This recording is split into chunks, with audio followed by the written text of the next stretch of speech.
우리는 위대한 약속을 믿어왔다. 산업과 기술의 발달이 인간의 무한한 욕망을 실현시켜줄 것이라는 거짓 약속 말이다. 무제한의 생산이 모든 사람에게 절대적 자유를 주고 그리하여 인류에게 무한한 행복을 가져다 줄 것이라는 믿음에 오랫동안 취했었다. 하지만 이 약속은 결코 지켜질 수 없다. 우리가 얻은 자유가 환상이기 때문이다. 세탁기와 냉장고가 사람의 수고를 덜어주고 손발을 더 자유롭게 해준 것은 사실이다. 하지만 우리는 이전보다 더한 예속적 상황을 살고 있다. 눈에 보이는 억압은 줄어들었으나 보이지 않는 감시가 삶의 전 영역에 침투했고 더구나 인간이 자신의 욕망마저 스스로 선택하지 못하고 있다. 지금처럼 개인의 의지와 행동이 권력과 산업, 매스컴에 의해 조장되고 조정되는 시절이 있었던가. 주변을 둘러보라. 곳곳에 감시 카메라가 설치되었고 눈만 뜨면 광고가 넘쳐난다. 우리는 이들이 만들어 놓은 거대한 환상의 비현실 속에서 추상적으로 타율적으로 살고 있다. 그러면서도 우리는 스스로 자유롭다고 생각한다. 그것은 흡사 돌멩이가 자신의 의지와 힘으로 하늘을 날고 있다고 생각하는 것과 같다. 나는 늘 이상하게 생각했다. 외적 강제와 억압이 줄어들고 각자의 개성과 취향을 존중하는데도 우리는 왜 이렇게 획일적 가치와 판에 박힌 삶의 형태를 벗어나지 못하는지 말이다. 우리가 살고 있는 세상은 엄청난 혼란에 쌓여있다. 이념 대립과 갈등이 증폭되고 있고 종교 간의 골도 더욱 깊어지고 있다. 정치적, 지역적, 당파적 분쟁도 위태로운 수준이다. 부부관계, 부모-자식관계, 이웃과 직장 등에서 우리가 겪는 반목과 소모는 거의 일상화되었다. 사회 간, 국가 간 빈부격차 역시 커지고 있고 생태 위기와 전쟁의 긴장 또한 가공할 정도로 증가했다. 우리가 삶이라고 부르는 온갖 형태의 관계 속에 갈등이 있고 증오와 적대감이 끝도 없이 커지는 중이다. 이 모든 요소들이 지구적 종말을 향하고 있다. 이런 적의와 갈등, 대립에도 불구하고 우리가 겉으로 평온한 안정을 유지하고 있는 것은 거의 기적에 가깝다.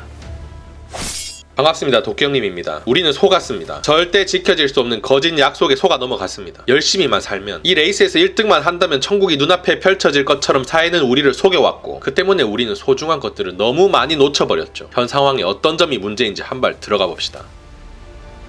저녁 노을로 불타는 하늘을 보고 붓다는 말했다. 사람도 저와 같이 불타고 있다. 눈이 타고 있고 눈이 보는 물질이 타고 있다. 귀가 타고 있고 귀가 듣는 소리가 타고 있다. 코가 타고 있고 코가 맡는 냄새가 타고 있다. 혀가 타고 있고 혀가 느끼는 맛이 타고 있다. 몸이 타고 있고 몸이 접촉하는 감촉이 타고 있다. 의식이 타고 있고 의식이 소비하는 대상인 생각이 타고 있다. 태어남과 늙음과 병듦과 죽음이 불타고 있고 근심과 슬픔과 번뇌와 괴로움이 불타고 있다. 그저 보면 온 세상은 평온한 것 같지만 정말 불꽃 튀기고 있지 않은가. 무성한 탐욕 그 탐욕으로 인한 경쟁의 칼 부딪히는 소리로 어지러운 세상을 우리는 살고 있다. 모두 눈에 불을 켜고 노리는 것에 혈안이 되어 세상을 살아간다. 그런데도 우리는 이 불길을 잡거나 끌 생각을 하지 않는다. 아니 불이 난 것조차 모르고 있다. 집이 온통 불길 속에 쌓여 있는데도 사랑하는 자식들은 불이 난 줄도 모르고 태연히 소꿉장난이고 가족들은 각자 자기 일에 열중하고 있다. 문제의 근본은 우리 내부에 있다. 우리의 탐욕과 분노와 어리석음 그리고 무지로 인하여 우리가 사는 세계를 더럽혀온 것이다. 불행의 근본 원인은 나 자신이다. 나는 내가 비난에 맞지 않는 바로 그 사람이니까. 나는 분열과 갈등으로 추악하고 잔인해진 이 기괴한 사회의 일원으로 그것에 책임이 있다. 바깥을 향해 외치다 말고 내부를 향해 말을 걸기는 정말 어렵다. 내 안에 문제가 있다는 것을 인정하고 고백하기는 더욱 어렵다. 눈이 눈을 못 보듯이 우리가 날마다 저지른 잘못의 실상을 자각하고 그것을 경계하며 나아가 그 흐름을 되돌리기란 더더욱 어렵다. 이 모든 일의 관건은 삶의 실상, 그 고통과 직접 대면하는 일이다. 그것을 외면하거나 도피하지 않고 변명하거나 정당화하지 않고 삶의 실제를 있는 그대로 봐야 한다. 우리 내부에 무엇이 쌓여 있는지 그 정체를 알아야 치우든지 태우든지 할 수 있다. 말 그대로 세상이 불타고 있습니다. 실제로 불만 안 났다 뿐이지 대다수 사람 속에 천불이 나고 있으니 딱히 틀린 말도 아니죠. 내 안에 있는 불길이 바깥으로 번져나가 내가 보는 모든 것들이 불타고 있다면 당연히 안에서 발생하는 불부터 꺼야 합니다. 하지만 평생 동안 바깥을 향해왔던 내 시선을 안으로 돌리기가 여간 어려운 게 아니죠. 문제의 본질로 들어가 봅시다.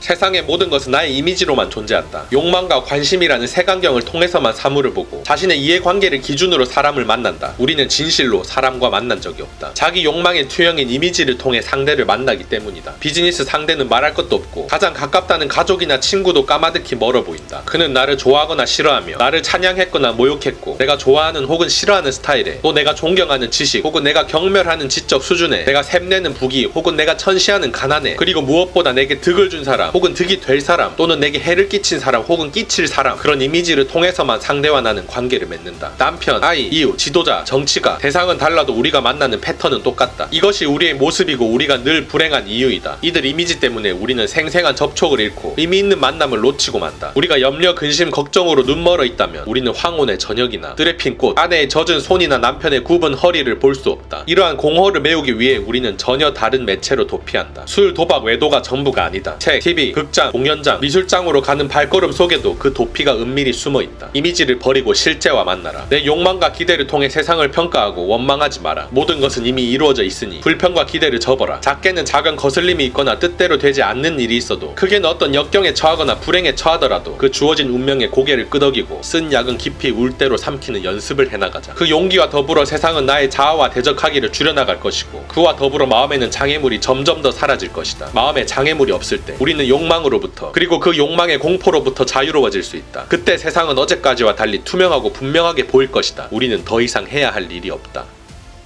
저자가 이미지라고 표현했는데 고정관념, 프레임, 색안경, 상, 어떤 단어를 써도 똑같습니다. 결국 이것들 때문에 인생이 불행해지기 시작했단 말이죠. 사회, 기업, 대중매체가 꾸며내고 세뇌된 부모, 교수, 선생, 친구들이 퍼뜨렸으며 내 욕망과 집착이 가속화해서 만들어내는 망할 이미지들 때문에 우리는 세상을 제대로 보지 못하게 되었습니다. 충분히 만족스럽고 감사하며 평온하게 즐기면서 살아갈 수 있는 환경에 놓여 있음에도 불구하고 인생이 잘못된 방향으로 나아가고 있다는 말이죠. 조금 더 들어봅시다. 여기 물이 있다. 이 물은 모든 사람에게, 나아가 모든 지각 있는 생명체에게 똑같이 보일 것인가? 아니다. 절대 아니다. 물고기에게는 집으로 보일 것이고, 지옥에서는 고름으로 보일 것이며, 천상에서는 감로수로 보일 것이다. 목마른 사람에게는 마실 것으로 보이겠지만 화학자에게는 화학기호로 보일 것이고, 경제학자는 공짜라는 뜻에서 비경제제의 이름을 붙일 것이다. 마음속에 의지하는 바가 사물을 보는 태도와 판단을 결정한다. 결국 우리가 보는 세계는 자아의 그림자이다. 우리는 각자의 환상 속에 살고 있고, 관심과 시선에 따라 세계는 전혀 다르게 보인다. 우리는 문화적 습관이나 전통에 의해 세상에 대한 일정한 태도와 가치관을 주입받았다. 이 훈육은 아주 어릴 때부터 진행되었다. 어린아이가 부모와 교사의 가치관에 반하는 행동을 하면 제재가 따르고, 충실히 지키면 적절한 보상을 받게 되는데, 이런 과정을 거치면 한 사회의 이념을 자신 속에 받아들이게 되고, 이것이 그의 세계가 된다. 환상의 콩깍지는 사랑에 빠진 연인들 사이에서만 있는 것이 아니라 우리 모두가 빠져있는 공통의 늪이다. 오늘날에 우리는 늘 돈이 되는지만 살피고 좋아하는 것만 쫓아다닌다. 유리한 대로 세상을 해석하며 그 밖에 관심이 없는 것은 돌아보지 않는다. 자신의 감옥 속에서 자신의 욕망과 관심이라는 좁은 대롱을 통해서만 사물을 보기 때문에 사태의 다른 측면은 물론이고 전체를 보기에는 더욱 아득하다. 이렇게 인간은 자기가 만든 주관적 환상의 세계 속에 갇혀 산다. 그러면서도 자신의 기호나 관점이 보편적이고 건강하며 합리적이고 전체적이라는 무의식적 착각을 갖고 있다. 시급히 해야 할 일은 우리 모두 자아의 주관적 환상 속에서 그 편견을 의지하며 살고 있다는 것을 화들짝 깨닫는 일이다. 우리의 모든 인식과 판단은 개인적, 집단적 집착과 편견의 소산이므로 절대 객관적일 수 없다. 이들이 또아리 틀고 있는 한 우리는 차가운 사실과 만날 수 없고, 우리가 바라는 영혼의 고요와 평안에 도달하지 못할 것이다. 그 감옥을 벗어나야 세계의 참모습이 보인다. 그 좁은 세상을 벗어나 자유롭게 창공을 날고 독수리처럼 세상을 조견해야 한다. 그 바라봄으로, 오직 그 통찰을 통해서만 인간은 일체의 고통으로부터 벗어날 수 있다. 저자가 감옥이라고 표현했는데 상당히 적절한 표현입니다. 아무리 육체가 자유롭더라도 정신이 감옥에 갇혀있으면 절대 자유로운 사람이 아니죠. 아잔 브라마의 말처럼 내가 실제로 감옥에 갇혀있더라도 마음이 자유롭고 기꺼이 그곳에 머무를 수만 있다면 오히려 자유로운 사람이라고 말할 수 있습니다. 환상의 세계에서, 그리고 환상의 감옥에서 탈출하지 않는 한 절대 고통에서 벗어나 자유로운 삶을 살 수 없다는 사실을 명심합시다. 이 책은 불교 경전 금강경의 핵심 내용을 풀어서 소개한 책입니다. 금강경의 핵심은 상이죠. 이에 대해 아주 쉽게 현대인의 용어로 개념을 설명해 기존의 지식들이 한층 더 깔끔하게 다듬어진 기분입니다. 불교 경전, 특히 금강경에 관심 있으신 분들은 꼭 읽어보시고 여러모로 도움 받으시길 바랍니다.